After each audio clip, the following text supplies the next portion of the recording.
So I want to kick things off this morning by introducing Dan Shapiro.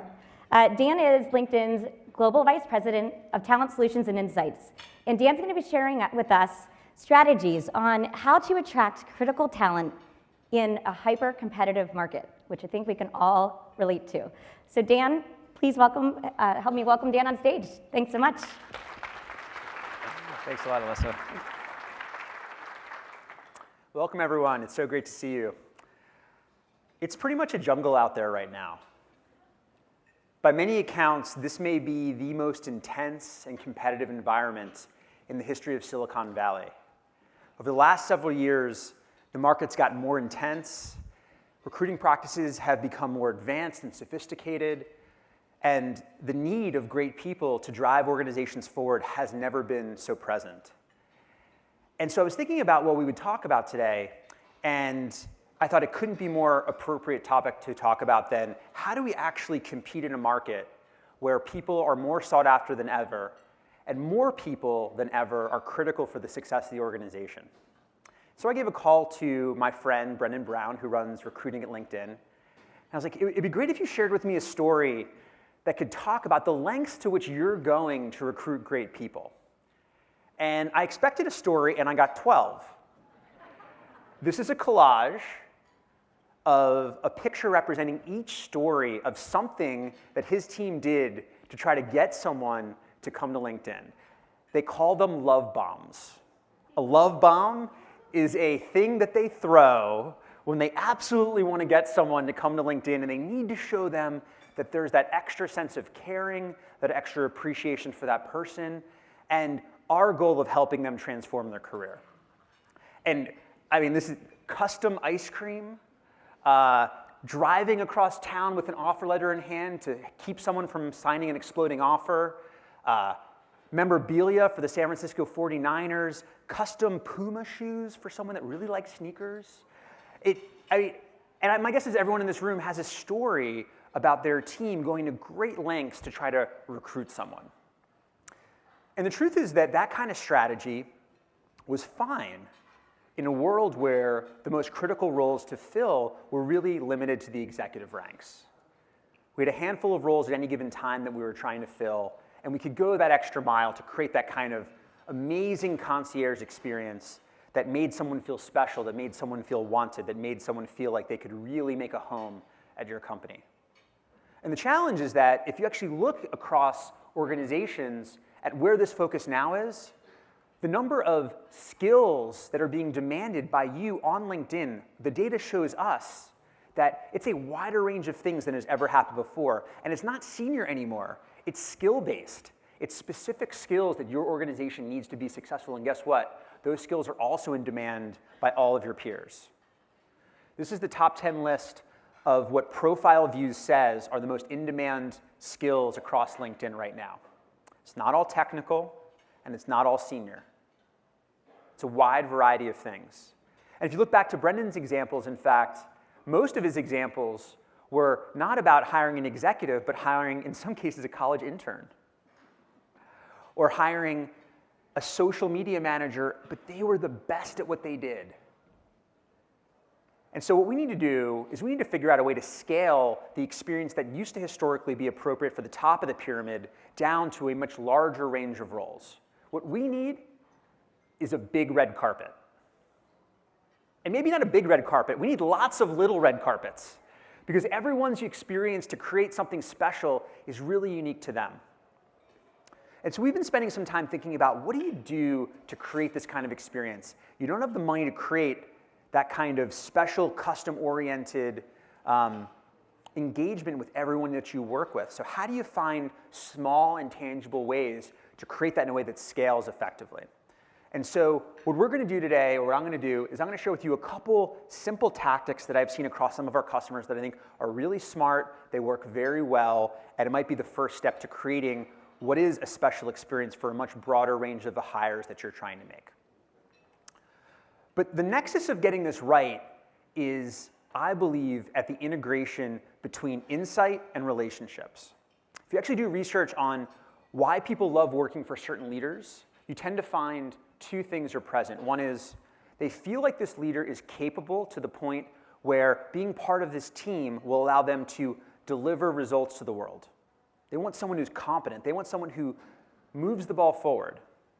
And they also want someone who cares about them. They want someone who's going to make sure that their career is being nurtured.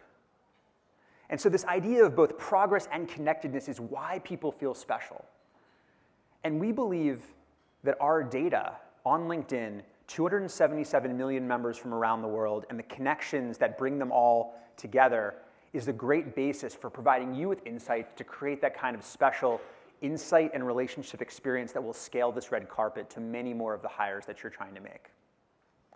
But it's not just about people. The data on the LinkedIn platform extends well beyond that.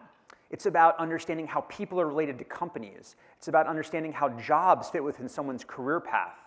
It's about understanding how endorsements exist between the LinkedIn ecosystem and what schools they went to and how those schools are interconnected.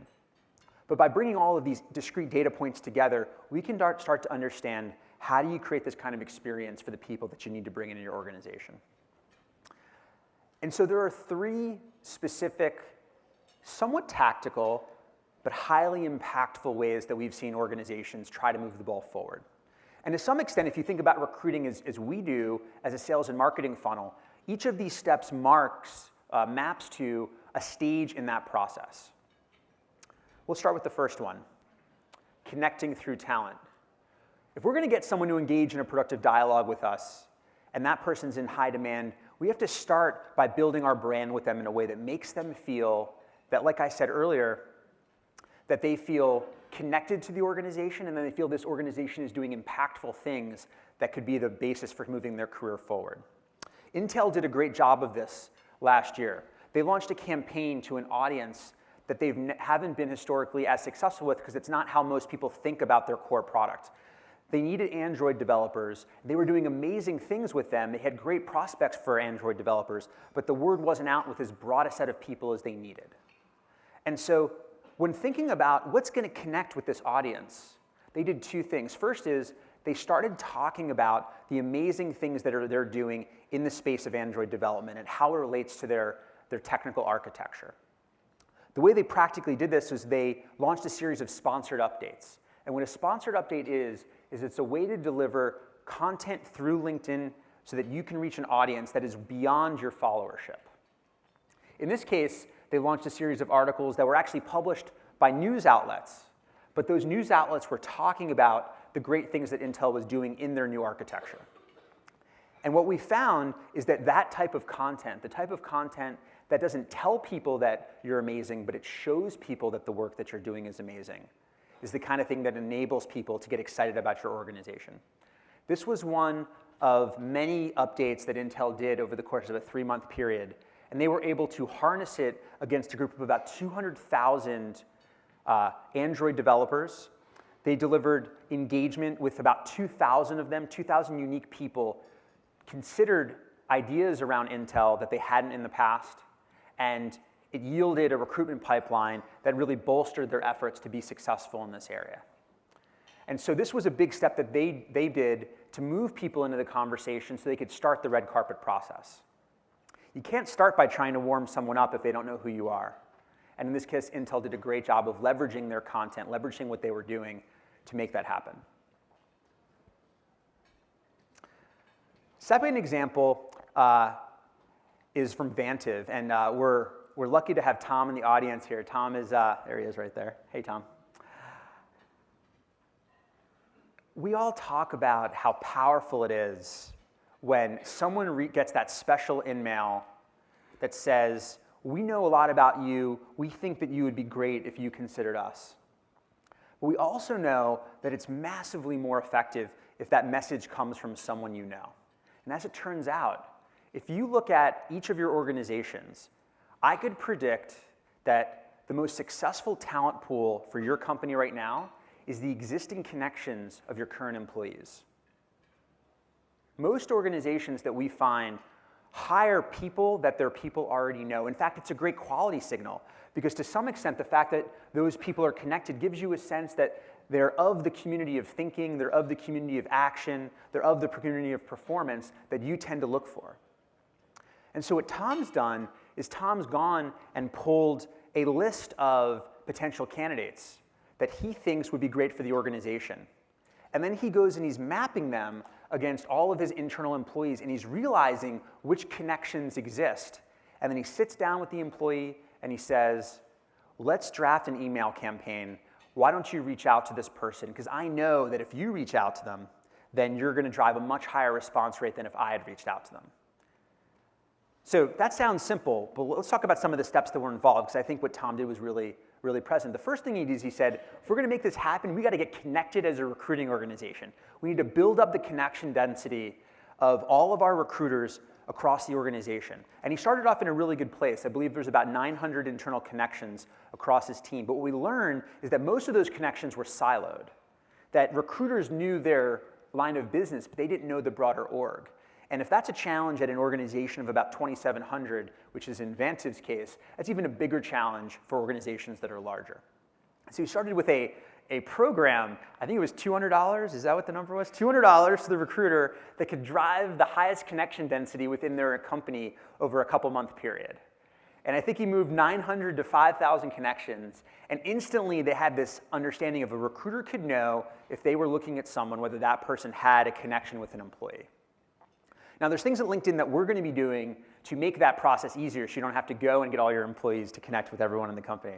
But we think we can solve that with our own data. But the idea is perfect. The idea of let's go and let's have you reach out on our behalf and start that conversation. By the way, let's first vet the person, because sometimes those are the moments where I found this great candidate. Can you reach out to him? And they said, oh, Joe, you don't want Joe. Joe is a problem. Which is super helpful. But the other thing that Tom did is he paid a referral bonus. He paid $1,000 if the employee would engage in that outreach to that person. And even if that was the only thing that they did, he knew that that higher response rate from that internal connection was going to make sure that that person had the best chance of becoming part of the organization. That's a red carpet experience, an experience that's catered to you, an experience that knows who you are and what matters, and by leveraging the social capital within the organization to make that happen. Thanks, Tom. The third's around closing. Everyone's got a story of rushing a great candidate into the CEO's office at the last minute to try to get them over the line. And the truth is that it works. People love to feel special. People love to feel wanted. And yet you only have so much executive time. In Michael's case here, he kind of goes above and beyond. Michael is the CTO of a company called Appian, and he spends 3 weeks every fall exclusively going on road shows across universities to try to recruit the next level of college grads. He goes to 14 schools in 3 weeks. It's incredible, and to think that that's actually not an exception for him. He spends about 15% of his time generally working on recruiting. Does anyone have an executive that spends 50% of their time on recruiting? I don't. So we can't assume that we can convince our executives to be like Michael. But what we can do is we can create a framework to convince executives when their engagement is most warranted. And I feel like that's a conversation that we can have right now. Having a plan to say, these are the types of roles, these are the types of locations, these are the competitors, where an executive engagement has to be part of the closing process, because that's going to give us the highest chance of success. Now, that's easy to say. One thing that you can do is bring data to that discussion. Bringing data to convince your executives of all the moments where I could leverage you, here's how I'm going to make sure that your time is best utilized. And I think that we have a lot of data that can help you with that process. The first is talent pool reports. Raise your hand if you've seen your talent pool report. Great. If you haven't, this is a great piece of data that can be provided by your relationship manager. What it essentially does is it compares for every competitor in your space of competitive talent, how many people have you won from them over the last year, and how many people have they won from you over the last year? The green are the people you've won, the red are the people you've lost. And as you might expect, for some competitors, you vastly outcompete them. And for some competitors, maybe you're on your back foot a little bit more. In this example, the number one competitor that this company competes with talent for with, they win 90% of the time. But the number 3 company, they lose most of the time. This is a great place for making sure that your executives are involved in the conversation, because if you can make a couple critical hires against this company of great people, you might be able to shift that tide. And so I tend to show this information to my team to talk about when we need to go the extra mile. Let's make sure that every time we're coming up against a great person that works at this competitor, that we're bringing everything that we have to the conversation. Because if we can turn that, then we can make this number shift. So competitive way is one way to look at it. Another way to look at it is by geography. If you're recruiting for finance professionals, or whatever role it is, it turns out that the supply and demand dynamics in each city are different. Many of you who recruit here in the Bay Area, but many of you have responsibilities outside of the Bay Area as well. And as it turns out, for each role, some there's a lot of supply and little demand. Some there's a little supply and a lot of demand. And some it's more balanced. And as it turns out, that data exists on LinkedIn. We can understand the supply of talent by virtue of LinkedIn profiles. And we can understand the demand for talent by virtue of understanding what you all are looking for, what you're searching for, the profiles you're looking at, the jobs that you're posting. And we can then compare those two to understand which markets are most competitive. We've generated approximately 70 talent pool reports that are available to you through your RM or on SlideShare, and we'll get you the link later, that essentially lay out graphs like this. And in this case, markets like Charlotte, Miami, and Dallas for finance professionals, the demand is much higher than the supply. If those are critical markets for you, this is exactly the kind of place where involving your senior leadership in closing is going to be critical. In these markets, every hire matters, and so you need to make sure that you have the right people in the closing conversation. The next part is about your brand. Who here in the room has seen their talent brand index? Okay, great. For those of you that haven't, this is a measure that we use to help companies understand how attractive they are to the talent in their industry. And it essentially looks at two things. How many people are aware of you as an employer? And then within that, how many of those people have expressed interest in some way on LinkedIn by looking at one of your jobs, by researching you as an employer? And then we compare the two, and that percentage is a very good measure to say, in this case, 18% of all the people that were aware of this company actually have shown interest. Now that number is interesting, but it's more interesting when done in comparison to the different functions across the company. For most companies, there are some functions where they are highly regarded. You might be a world-class marketing brand, and so world-class marketers would love to work with you, but maybe that's not the case in operations. Maybe that's not the case in HR. And so what we've found is by looking at your talent brand data, you can see in which functions you're going to need the most help closing great people. So to sum it all up, if we're going to bring our executives into the discussion in a market as competitive as this, let's make sure that we're using them when their time is most in need. And we can look at that from three lenses: from the lens of competition, from the lens of geography, and from the lens of function. And by doing that, I assure you that your executive team will be more likely to be giving of their time because they'll know that you're leveraging them in the most critical ways that you possibly can. And so to sum up, three things. If you're going to bring a red carpet experience to a much broader range of people, then let's think about it like a sales process. Let's make sure that we're building our brand in a way that connects with them. Let's make sure that we're reaching out through the warmest possible introduction that's possible by leveraging the social capital within our companies. And let's make sure that we're engaging our executives in those discussions when they're most needed.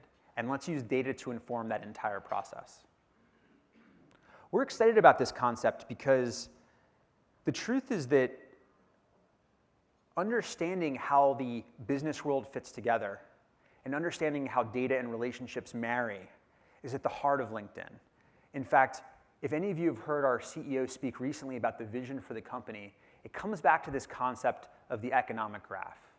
The idea that never in the history of the world have we been able to digitize and index all of the discrete elements of the way that the economy functions.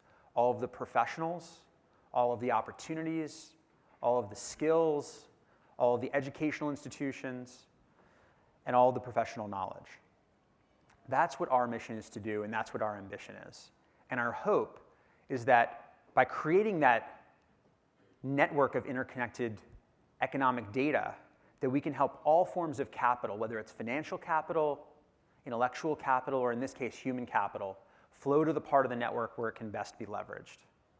And practically speaking, what that means is how do we create an experience where you can find exactly who you're looking for and nurture them into your organization through a red carpet experience that makes them feel both special and that their contributions are going to be massively valued by both them and the world. So thank you so much for listening to this, and I appreciate everyone that has experiences that feel much like the jungle that it is in Silicon Valley right now.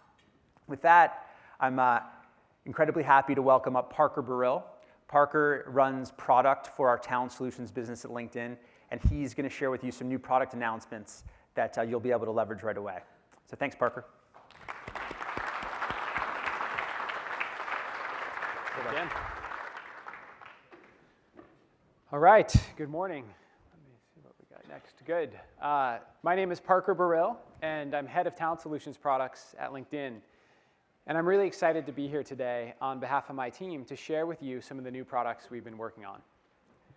Now, every good keynote has a theme. And so a lot of people will start with an inspirational quote from a business leader like maybe Jack Welch or Henry Ford or Steve Jobs. Today, my theme's a little different. My theme is a four-letter word. And let me tell you, I love four-letter words.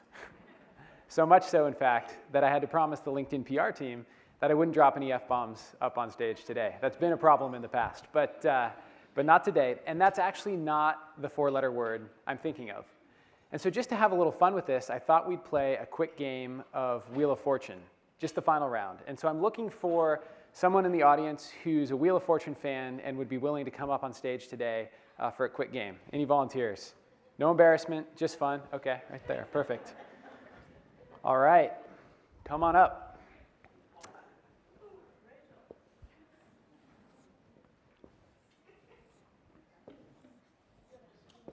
Yeah, all the way up, please. I'm Parker. Nice to meet you. I'm Rachel. Rachel, thank you so much for coming up. So you're probably familiar with Wheel of Fortune if you're a fan. So we're going to play a quick final round here. We've got a puzzle with 4 letters, and the category is 4-letter words. So not much help there. Now, as most of you probably know, you get 5 consonants and 1 vowel for free. R, S, T, L, N, and the vowel E. Yep.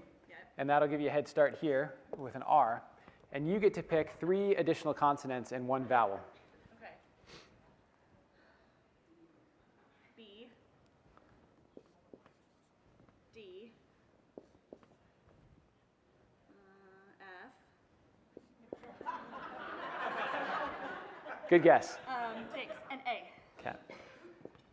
So Rachel said B, D, F, and A. And unfortunately, Rachel, that doesn't get you any additional traction here. So you've got, yeah, I'll give you one additional letter for free. We'll go right here. That never happened. But because you've already chosen F, it's not fork. That's another hint. So I'll give you 10 seconds to solve the puzzle. Sound it out. Dork. Very close. I'll give you one more hint. Work. Yeah, work. Very good. Very good. Nice job. What do you win? We'll follow up with you and get you some LinkedIn swags. So, man, Pat Sajak has a great job. This was fun. So yeah, my theme today is work. Oh, I went back. Sorry. Work. Now, we all know that if you want to get something done, you've got to work. And that's definitely true when it comes to hiring. It's hard to find the right candidates. It's hard to manage them through the hiring process. And it's hard to retain the best and brightest once they're already working at your company. But it doesn't have to be that way. And so today, I'm excited to share 3 new products that take the work out of finding and retaining top talent. Now let's start with the profile page in LinkedIn Recruiter. For those of you who aren't familiar with Recruiter, it's a separate, freestanding, premium version of LinkedIn that's optimized for recruiting. And Profile is the most important and most viewed page in Recruiter. In fact, Recruiter users spend over 500,000 hours a month interacting with profiles. So a lot of work gets done on this page. But all that work has been getting done on a page that's badly in need of a refresh. And so I won't spend too much time dwelling on the deficiencies of the current version, which you can see here, but suffice it to say it's texty and cluttered, and all of the workflow functionality we've built into Recruiter over the years is spread across the page in a disorganized way. So there's lots of room for improvement. And late last year, we set out to rebuild this page from the ground up. Without further ado, I'm excited to share the new Recruiter profile. Woo! Yeah. Now, the first thing you'll notice is that it has a simpler and cleaner UI. It looks a lot more like a consumer product. And that's intentional, because this is part of an ongoing initiative to consumerize the Recruiter user experience. The average Recruiter user is a regular person. It's you. It's me. And we expect the tools we use at work to be just as simple and well-designed as the apps and software that we use in our personal lives. So right at the top, we've got a top card with a concise summary of the most relevant information about a candidate so that you can quickly make a decision about whether you'd like to learn more. And strong calls to action for the two most popular next steps: send a message or save the candidate to your clipboard so you can follow up later. Scrolling down the page, you'll see all of the candidate's profile information presented in a much more visual way. For example, with logos next to each position they've held, and with any documents or media that they've added to their profile. Now, this is the culmination of a focused effort on the consumer side of LinkedIn to encourage members not just to add their work history, but to actually add work product to their profile. And it's useful in a recruiting context because it provides a much richer sense of who a candidate is and what they're capable of. So this could be an executive posting a video of a keynote they gave. It could be a designer posting their portfolio. We've seen members adopt this at relatively large scale and get very creative about the kind of work product that they're providing. And it's also great fodder when you're reaching out to a candidate because it gives you the opportunity to mention something specific about them. And we've seen how that can dramatically increase response rates. So a big visual refresh here for the profile. We've also overhauled the workflow functionality on this page. First, we put activity front and center so that it's easy to understand all of the interactions that you and your team have had with a candidate. And that helps you, as a recruiter, pick up where you left off, and it helps ensure that teams of recruiters stay coordinated on their candidate touches. So this is a big point of differentiation versus the LinkedIn.com experience. Second, we've taken all the workflow functionality that we've built into Recruiter over the years, the ability to save candidates to projects, add notes, set statuses, set reminders, follow candidates to stay up to date when they make changes to their profiles. We've taken all that good stuff and grouped it into a new module at the top of the right rail called the Recruiting Toolbar. And this toolbar actually scrolls with you down the page so that it's always available for easy access. And then finally, below the toolbar, we've retained and revamped two of the most popular modules from the prior version of the profile. Inside Opinion, which shows you who at your company is likely to know a candidate and makes it easy to do a quick reference check. And Similar Profiles, which is powered by LinkedIn's recommendation technology and makes it possible to continue browsing without jumping back to search results. So the net effect here is a major leap forward for getting work done in Recruiter. We'll be rolling this out to all Recruiter users over the next few weeks, and I can't wait to see how many thousands of hours of work this new page saves. Now, today, these days, work doesn't just happen at your desk. And we all know that the world of work is going mobile. So it should come as no surprise that LinkedIn is rapidly approaching its mobile moment, the point at which 50% of visits come from mobile devices. We're already at 41% worldwide. And we're north of 50% in several key countries. So this isn't about to happen, it's happening right now. And these same trends hold for job seeker engagement on LinkedIn. Over the past year, we've launched job search on mobile. We've put job recommendations into the mobile feed and on mobile profiles.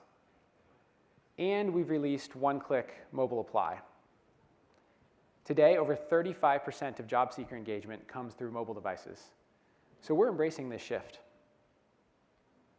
But what about the people on the other side of the hiring process? You, the recruiters. Well, your jobs are increasingly mobile too, and you need access when you're on the go. And that's why last year at Talent Connect, we announced the launch of Recruiter on Mobile for iOS and mobile web.